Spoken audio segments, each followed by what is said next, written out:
Kolondieba manque de tout en matière d'infrastructure. Le constat visu du président de la République, Ibrahim Boubacar Keïta, au dernier jour de son périple en 3e région. On en parle dès le début de cette édition avec nos envoyés spéciaux.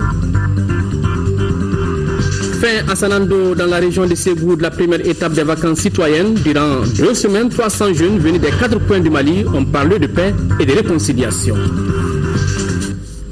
Voilà pour les titres. Mesdames, Messieurs, bonsoir et bienvenue dans la grande édition du soir. Le président de la République, Ibrahim Boubacar Keïta, a bouclé hier sa visite en 3e région et c'est la localité de Kolondieba qui a été la dernière étape de cette tournée présidentielle. Kolondieba, oui, difficile d'accès, une route presque impraticable et la visite du président de la République a suscité un véritable espoir. Suivons cette ambiance d'arrivée avec nos envoyés spéciaux, Sori Ibrahima Keïta, Ibrahim Traoré, Abdou Salam Bambara et Aliou Touré.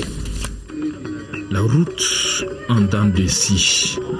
Ce n'est pas le titre d'une dictée, mais peut-être d'une leçon du jour que le président de la République lui-même s'est imposé pour la dernière étape de son périple en 3e région.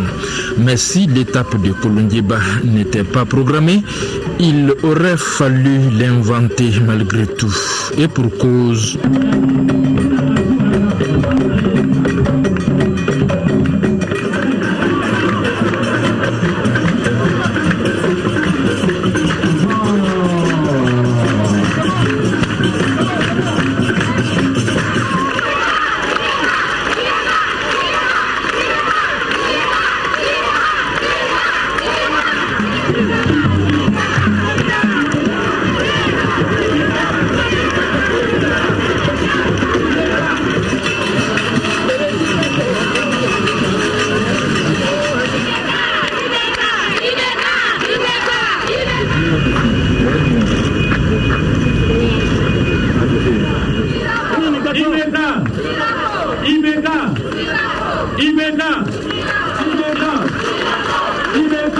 La route.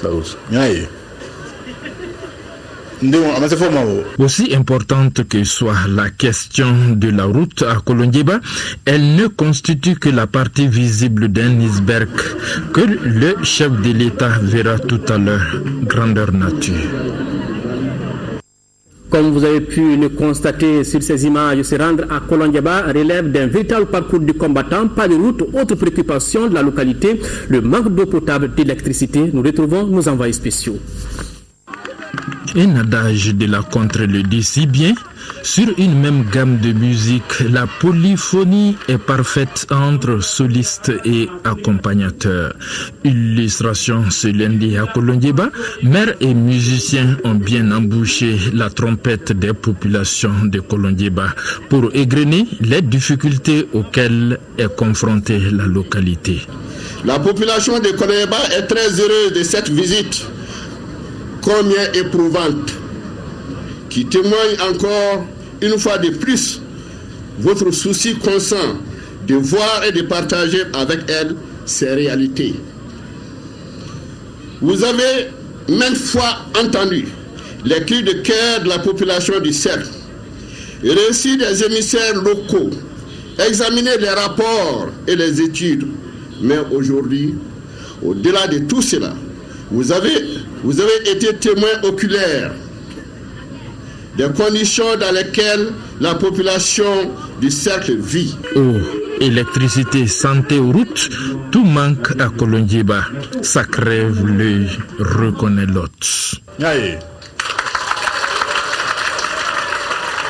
Nyaye. Nyaye. Nyaye. Inch'Allah. Inch'Allah. Inch'Allah. Jiko fana aya fo me yele sigile yale nyebe chado dora rui mimbala ala ka mo kishama yoro be imana from fenta ibaso ambeko obambe mubarala adme mubarala ampe mubarala ni stanu num be kono jamana ko ka cha me do taka gonni do tay yanda ka goni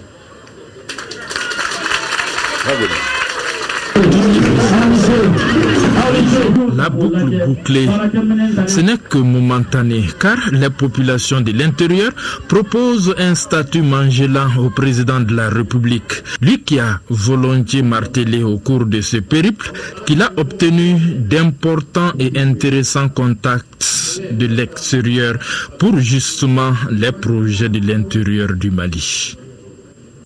Tout au long du parcours avant Kolondieba, des citoyens sont sortis pour exprimer leur encouragement à la délégation présidentielle et suivez.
Après ce journal, vous pourrez suivre l'intervention du président de la République, Ibrahim Boubacar Keïta, à Kolondieba.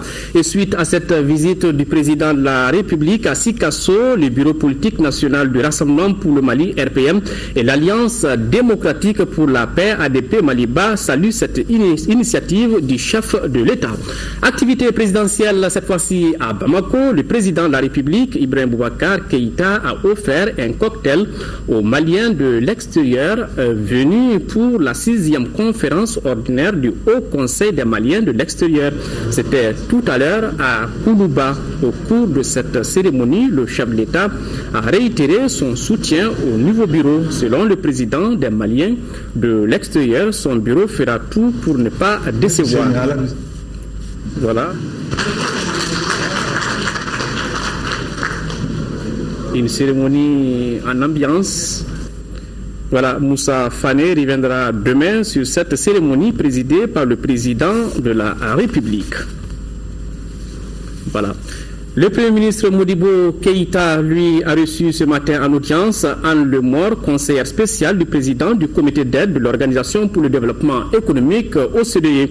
Les deux personnalités ont échangé sur l'organisation d'une conférence sur le développement du Mali. Cette rencontre aura lieu le 22 octobre prochain à Paris. Il a été également question de la mise en œuvre de l'accord de paix. Nous l'écoutons à sa sortie d'audience au micro de Boubacar Sissoko. Nous avons discuté avec son Excellence Monsieur le Premier ministre des préparatifs pour une conférence sur le développement qui se tiendra à Paris en octobre prochain sur le développement socio-économique en appui avec la mise en œuvre de l'accord de paix. C'est une conférence qui porte sur le Mali que nous organisons avec le gouvernement malien, toutes les parties maliennes et aussi les partenaires internationaux. Nous avons discuté vraiment des préparatifs, des objectifs du gouvernement, de la manière dont nous allions nous organiser avec le gouvernement, avec les autres partenaires internationaux pour que ce soit un événement qui soit utile pour le Mali, pour votre pays et qui soit aussi en soutien avec la mise en œuvre de l'accord de paix. Nous avons fixé une date qui sera le 22 octobre. Nous sommes en train de lancer les invitations et surtout de voir quels vont être l'agencement de la conférence et l'agenda et les thèmes dont on discutera. C'est vraiment une conférence pour montrer une grande mobilisation de la communauté internationale en soutien au Mali et à la mise en œuvre de l'accord de paix. Réunion hier du comité national de suivi de la mise en œuvre de l'accord pour la paix et la réconciliation au Mali. La rencontre a été organisée suite à la dégradation de la situation sécuritaire dans le nord du pays.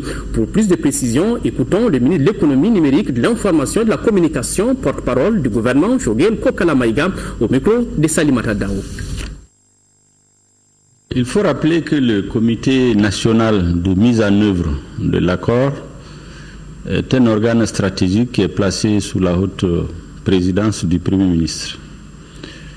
Parce que n'oublions pas que l'accord, c'est d'abord un accord pour et entre les Maliens. Vous avez le comité international de suivi de la mise en œuvre de l'accord. Mais pour suivre la mise en œuvre, il faut qu'il y ait un organe qui le mette en œuvre. Et cet organe est présidé par le Premier ministre. Et donc, c'est les membres permanents du comité national de mise en œuvre de l'accord, qui est un organe stratégique d'orientation que le Premier ministre a réuni aujourd'hui, pour analyser la situation consécutive à la brusque détérioration de la situation dans le nord du pays. Cette brusque détérioration, vous l'aurez constaté, a conduit à plusieurs réactions, les unes tendant à conforter la paix et la réconciliation, les autres tendant à désigner des responsables et même à faire du gouvernement non pas une partie de la solution, mais un problème. Je dois dire à cet effet que le gouvernement du Mali n'a cessé et ne cessera jamais de condamner avec la dernière rigueur tous les actes d'atteinte ou tentatives d'atteinte à l'accord de paix et de réconciliation nationale. Nous avons noté récemment que le gouvernement a pris des initiatives tendant à ramener rapidement, ça devait être fait le courant de la semaine passée, cette semaine, le retour des principaux services sociaux de base dans les régions du conflit, à savoir les actions humanitaires, les actions concernant la santé, l'éducation, l'hydraulique, etc. Eh bien, tout cela est retardé aujourd'hui à cause de la brusque détérioration de la situation sur le terrain. Nous avons noté que l'une des parties en conflit a décidé de suspendre sa participation aux réunions du comité de suivi en attendant la réalisation des conditions qu'elle a posées. Nous considérons que c'est une position qui est de nature à ne pas conforter la paix. Surtout, c'est une position qui devait faire l'objet de concertation entre l'ensemble des parties prenantes. Ceci dit, le gouvernement apprécie très hautement la position de la médiation internationale qui consiste à poursuivre le processus, à ne pas arrêter le travail ni du comité de suivi, ni des différentes commissions. Je dois rappeler aussi que le gouvernement n'a eu cesse, depuis quelques jours et bien avant, de parler avec toutes les parties prenantes au conflit et continue ce travail de dialogue permanent et de concertation et indique clairement, je vais dire le gouvernement, aux deux parties prenantes à l'accord qui sont aujourd'hui en conflit, qu'il est important qu'ils comprennent que le retour de la paix est d'abord et avant tout une affaire des Maliens. Nous devons nous donner la main pour répondre aux attentes des populations maliennes au nom desquelles chacun agit et parle et continuer de mériter la confiance et le soutien de la communauté internationale qui, comme nous l'avons dit à plusieurs reprises, s'est rarement mobilisée dans un pays autour des préoccupations des populations dans leur totalité. Voilà l'essentiel des conclusions qui ont été tirées à l'issue de cette rencontre, qui, je rappelle, est une rencontre stratégique et d'orientation, à l'issue de laquelle, généralement, le Premier ministre donne des indications aux différents secteurs pour que chacun travaille en ce qui le concerne et que la mise en œuvre de l'accord ne souffre d'aucune remise en cause. À suivre cette intervention en Bambara et en Sora juste après cette édition. Une délégation des élus locaux des régions du nord de notre pays ont été reçus par le président du Conseil économique, social et culturel au centre des échanges, les conditions de vie difficiles pour les réfugiés de retour au pays. Les discussions ont également porté sur les prochaines élections de proximité. Voilà, une délégation des élus locaux des régions du Nord reçue aujourd'hui par le président du Conseil économique, social et culturel.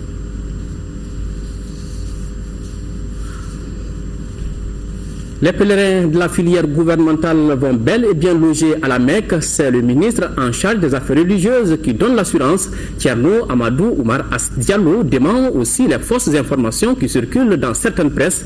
Nous l'écoutons au micro de Ibrahima Traoré.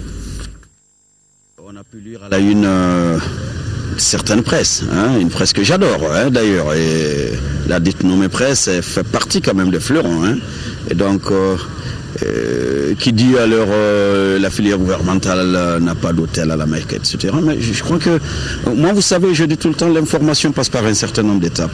Saisie, collecte, traitement, tri de la meilleure, comparaison, et mise à la disposition pour diffusion. Alors donc je pense que c'était tout bien indiqué dès qu'ils ont cette info de passer au département afin qu'ils fassent un casting pour avoir la vérité. Évidemment, je ne le nie pas, nous avions pris un hôtel à la Mecque. Cet hôtel, les réalités en profondeur, nous ne les connaissons pas, mais l'État saoudien est un État sérieux, très rigoureux. Alors il s'est fait que pour avoir le code du Mali afin qu'on enregistre les passeports et les visas électroniques, il faudrait remplir un certain nombre de questionnaires sur le champ. C'est-à-dire qu'il y a un champ de questions qu'il faut remplir. Alors donc l'hôtel, sa réponse n'était pas validée. Alors donc le directeur de la maison du Hadj, M. Abdelaziz Maïga, urgemment, sous mes instructions, s'est rendu à la Mecque. Et donc on s'est rendu compte que c'est l'hôtel qui a des problèmes, on ne sait pas, administratifs, etc. Alors donc, Dieu faisant les choses, avec franchement l'assistance de tous nos partenaires saoudiens, alors on a pu avoir un hôtel qui est encore plus proche du haram, c'est-à-dire à 750 mètres, des hôtels de 850 capacités. Alors donc tout a été signé, et là, c'est-à-dire le matin, ce vendredi et avant-hier de l'information, ça trouve que le jeudi soir, le site Mali était validé, le code était ouvert et déjà on avait enregistré 600 passeports. Donc l'information donnée par cette presse écrite le matin n'était plus d'actualité parce que déjà la question avait été résolue. Bon voyage aux pèlerins. Autre grand titre de l'actualité, fin de la première étape des vacances citoyennes à Sanando, dans la région de Ségou. 300 jeunes venus de toutes les régions du Mali ont montré leur engagement pour le développement de notre pays. Pendant 2 semaines, confection de briques, reboisement ont été les temps forts de cette activité. Envoyés spéciaux, Khadijatou Kone, Abouakar Traoré. C'est le village de Sanando qui a accueilli les jeunes dans des vacances citoyennes après Sanankuruba. Le département en charge de la jeunesse a entrepris plusieurs actions en faveur de cette couche. Comme on le dit, un pays qui ignore sa jeunesse est un pays qui tue son avenir. C'est pourquoi, malgré la pluie, le ministre de la Jeunesse s'est rendu à Sanando pour voir les réalisations faites par les campeurs et saluer leur courage. Je suis très content de ce que j'ai vu à Sanando. La première chose qui m'a frappé, c'est la bonne ambiance qui existe entre les jeunes. L'animation est extraordinaire et j'ai vu qu'il y a un rappeur citoyen ici qui a fait une très très belle chanson, qui est une chanson qui rassemble, qui est une chanson qui motive, qui galvanise vraiment les campeurs. J'ai vu aussi vraiment l'expression de leur citoyenneté à travers les 5000 et quelques briques qui ont été confectionnées afin d'aider le conseil de la jeunesse de Sanando pour bâtir sa maison des jeunes. J'ai vu aussi les efforts qui ont été fournis pour mettre leur terrain de foot, disons, aux normes internationales, ne serait-ce que par les tracés. J'ai vu aussi cette citoyenneté s'exprimer à travers la plantation d'arbres, 2000 arbres qui ont été plantés. J'en ai profité pour saluer les autorités coutumières administratives de Sanando pour l'accueil qui a été réservé donc à ces jeunes campeurs-là. Cette 6e édition des vacances citoyennes a permis de rassembler les jeunes de toutes les régions du Mali autour d'un seul but, l'émergence de notre chère patrie.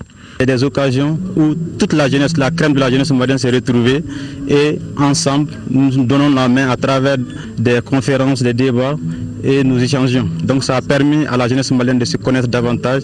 Nous a donné l'opportunité aussi de montrer ce qu'on peut faire pour le développement de notre cher pays, le Mali. C'est vraiment important. Les encadreurs du camp disent être satisfaits de la discipline et de l'amour de la patrie de ces 300 jeunes campeurs. Les jeunes sont prêts à s'adapter aux conditions aussi. Cela m'a beaucoup enthousiasmé dans l'étape de Sanankoroba et de l'étape de Sanando. C'est ici à Sanando, à 230 km de Bamako, que prend fin la première étape des vacances citoyennes. Après une semaine, ces jeunes vont entamer la deuxième étape qui concernera cette fois-ci Douanza et Gao. Et la devise de ces jeunes est... Eh oui, nous ferons le Mali, nous ferons l'Afrique, même s'il faut notre sang. Merci Khadija Toukone. La plateforme service transactionnel Wari et la PEJ, l'agence pour la promotion de l'emploi des jeunes, ont procédé cet après-midi au lancement du projet Point de service relais au Mali. Ce projet, qui va coûter plus de 20 milliards de francs CFA, ambitionne de créer 6 000 emplois. Compte rendu, Modibo Mariko. Un nouveau partenariat public-privé scellé et c'est cette fois-ci les jeunes qui peuvent en dire les plus grands biens. À travers ce projet, Wari s'engage à mettre en place 2000 points de service à travers tout le Mali, un réseau de masse et de proximité qui donnera de l'emploi à 6000 jeunes de notre pays. Sur les bénéfices, la PEJ aura 1% qui sera partie prenante de la contribution du Fonds national pour l'emploi jeune. Et nous estimons que après 4 ans, la PEJ aura chaque année 1 milliard si le projet continue normalement. C'est un projet qui va d'abord donner de l'emploi aux jeunes du quartier, qui vont générer donc des revenus pour le quartier, qui vont générer des revenus pour la commune, qui vont générer des taxes pour la commune, puisque chaque transaction, chaque service supporte une fiscalité qui va être reversée à la communauté. Mais au-delà de ça, il y a un pourcentage de recettes de chaque point qui va aller à l'école du quartier, qui va aller au dispensaire du quartier, qui va aller aux œuvres sociales du quartier, aux associations sportives du quartier. Wari au Mali, c'est déjà depuis 2013 un réseau de plus de 3500 points de vente de services qui font de la réception et de l'envoi d'argent à l'abonnement TV. Un réseau qui est donc appelé à s'élargir avec ces nouveaux projets. La gamme de services offerts par Wari, ça répond à une demande réelle des populations. Il s'agit entre autres du paiement des factures d'eau, d'électricité et de téléphone, de la monétique à travers les mouvements sur les comptes bancaires, les transferts d'argent et les paiements sécurisés, puis les services téléphoniques, d'abonnement, de transport et d'achat quotidien. Toutes les 8 régions du Mali et le district de Bamako seront approvisionnées en points de service proportionnellement à l'estimation de la population résidente. Ce projet va coûter à l'Agence pour la promotion de l'emploi et à Wari 20 milliards de francs CFA, 16 milliards mis sur la table par Wari et 4 milliards par la PEJ. Les membres de la Commission nationale pour l'UNESCO se préparent en vue d'une bonne représentativité à la 38e session de la conférence générale qui se tiendra en France en novembre prochain. La Commission s'est réunie pour faire le point de la situation. Écoutons Dr Sangaré Koumba-Touré, coordinatrice de la Commission. Elle est au micro de Adama Koulibaly. C'est l'atelier préparatoire de la conférence générale pour l'UNESCO. Et cette conférence générale regroupe une rencontre autour de la vision stratégique en matière d'éducation, de sciences et de culture, les domaines de compétences de l'UNESCO. Si nous regardons aujourd'hui l'importance du capital humain, le capital humain se constitue au niveau de l'éducation. Il est bon de faire un bilan, de parler des choses franchement telles qu'elles sont aujourd'hui. Ce n'est pas bon de s'accrocher aux statistiques et dire qu'en donnant des bonnes statistiques, on sera bien vu. Non, il faut un bilan sans complaisance. Il faut faire un état des lieux réel. Et c'est seulement à ce prix que nous pouvons prendre la température réelle de l'éducation au Mali. Et c'est à ce prix que nous pouvons apporter les mesures correctives. Donc il faut dire exactement où on en est aujourd'hui. Les travaux sur la conduite des essais au champ et la production des semences des variétés de maïs à pollinisation ouverte et hybride ont débuté ce matin à Bamako. La rencontre est organisée par le projet Maïs tolérant à la sécheresse pour l'Afrique en partenariat avec l'Institut international de l'agriculture tropicale. Les travaux regroupent une vingtaine de participants venus du Mali et du Bénin, compte rendu Lamine Keïta. L'objectif de cet atelier est de former les chercheurs dans la recherche de solutions pour l'accroissement de la productivité du maïs en Afrique au sud du Sahara, dans l'optique d'assurer la sécurité alimentaire et de réduire la pauvreté dans notre sous-région. Nous attendons qu'au terme de cette formation, les participants aient acquis une bonne expérience sur la gestion des pépinières de sélection, qu'ils aient accumulé de bonnes connaissances sur les systèmes semenciers, qu'ils aient amélioré leur capacité à gérer les parcelles expérimentales avec différents dispositifs expérimentaux et qu'ils soient à même de produire des semences de qualité, aussi bien pour les composites que les hybrides. Selon le directeur général de l'Institut d'économie rurale, cette formation est une opportunité à saisir pour les chercheurs pour apprendre et appliquer les méthodes appropriées de production et de distribution des semences. Il s'agit de produits de maïs qui tolèrent la sécheresse compte tenu des conditions climatiques actuelles, mais aussi de faire en sorte que ce maïs sa culture puisse être étendue à presque toutes les régions et toutes les conditions. Il s'agit d'assurer le renforcement des capacités des institutions de recherche, notamment l'IER et l'INRAB au Bénin. Il s'agit de faire en sorte qu'à travers les échanges, on puisse assurer la bonne conduite des expérimentations sur les variétés et la production des semences au champ dans les deux pays. Le projet d'ETEMA Maïs hybride bénéficie de l'appui de la Fondation Bill et Melinda Gates. En quatrième région, l'ONG Terre des Hommes a procédé au lancement de son programme de malnutrition chez les enfants de 0 à 59 mois dans le cercle de Kémasina. La cérémonie de lancement qui a mobilisé les autorités locales et les communautés a été une occasion pour faire le point de la situation dans le district sanitaire qui enregistre un taux de malnutrition de 34,4%, compte rendu Kandesila. La malnutrition des enfants âgés de 0 à 59 mois constitue un problème de santé publique dans le district sanitaire de Massina. Selon une investigation menée par l'ONG Terre des Hommes, le taux est de 34,4%. C'est pourquoi, à travers ce lancement, l'ONG entend solliciter l'appui des autorités locales, des leaders communautaires et autres responsables à conjuguer les efforts pour faire de la malnutrition un combat pour tous.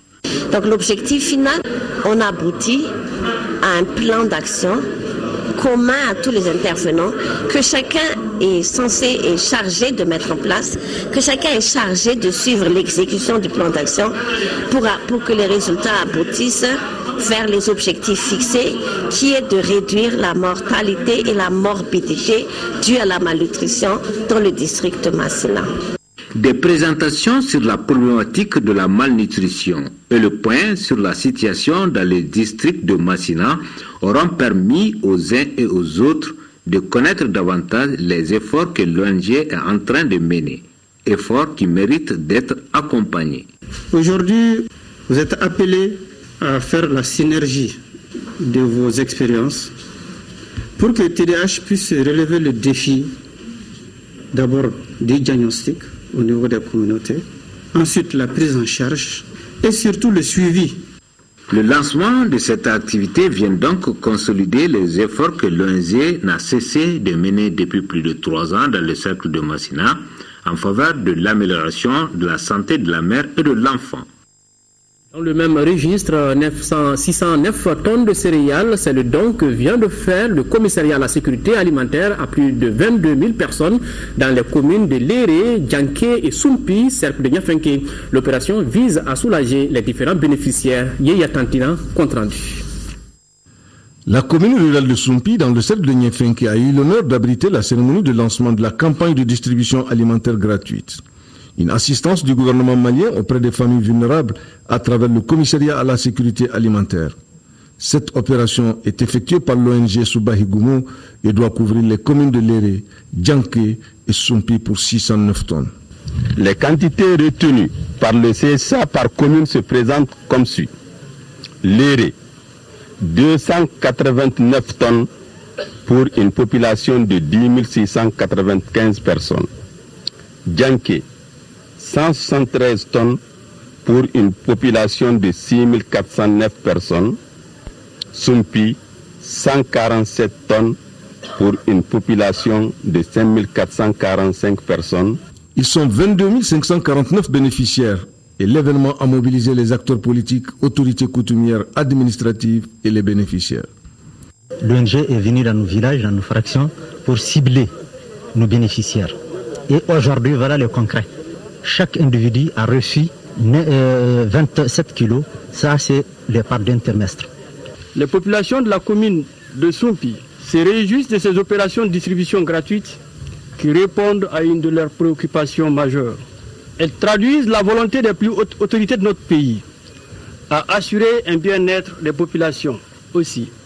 Je puis vous assurer que tout sera mis en œuvre pour imprimer à ces opérations une grande clarté afin que les céréales aillent aux vrais bénéficiaires. Auparavant, l'ONG Soubahigoumo avait initié des formations pour les agents distributeurs, la tenue de réunions villageoises d'information et l'organisation d'une rencontre communautaire d'identification des ménages bénéficiaires. 5 sous-groupes de 25 femmes, soit au total 125 bénéficiaires, ont reçu des kits de travail et d'équipements d'hygiène. C'est une assistance du département en charge de l'emploi à l'endroit des femmes du cercle de Tombouctou affectées par la crise. Initiée par l'association Fatlis in Chakma, sert réconciliée en Tamashek, qui dans sa démarche veut regrouper les femmes de toutes les communautés autour d'une activité pour lutter contre la stigmatisation. Nous retrouvons Yaya Tandina. Les 125 femmes initiées dans les techniques de séchage de poissons et de viande, ainsi qu'à la tannerie améliorée, viennent de bénéficier de kits composés de séchoirs, baignoires, peaux de bête et équipements d'hygiène pour la protection des aliments. Ce geste est du département de l'emploi, de la formation professionnelle de la jeunesse et de la construction citoyenne à travers l'association Taflish Inchatma. C'est le lieu de leur rendre un hommage mérité et de leur assurer de toute notre reconnaissance pour leur appui constant et leur disponibilité affichée. En effet, outre la formation, des kits d'insertion offerts par le ministère seront mis à la disposition des groupes qui seront constitués à l'issue de cette formation. Voici les résultats de 10 jours d'apprentissage. Ces produits ainsi finis sont l'œuvre de ces femmes vulnérables, venues de Ber, de Gao et de Tombouctou. La formation a été sanctionnée par des attestations décernées aux participantes. Aujourd'hui, vous devenez des partenaires, vous devenez des acteurs au développement, pouvant valoriser la chaîne des valeurs de la filière viande et poisson. Je voudrais donc, à cet égard, remercier très sincèrement la promotrice. Je voudrais la remercier très sincèrement pour cette initiative et pour l'engagement volontariste dont elle a fait montre tout le long de son séjour à Tombouctou. Plusieurs intervenants se sont relayés au micro pour magnifier leur gratitude au gouvernement et à l'association. Cependant, elles ont insisté sur la nécessité de multiplier ces genres de rencontres qui consolident la cohésion sociale et le vivre ensemble.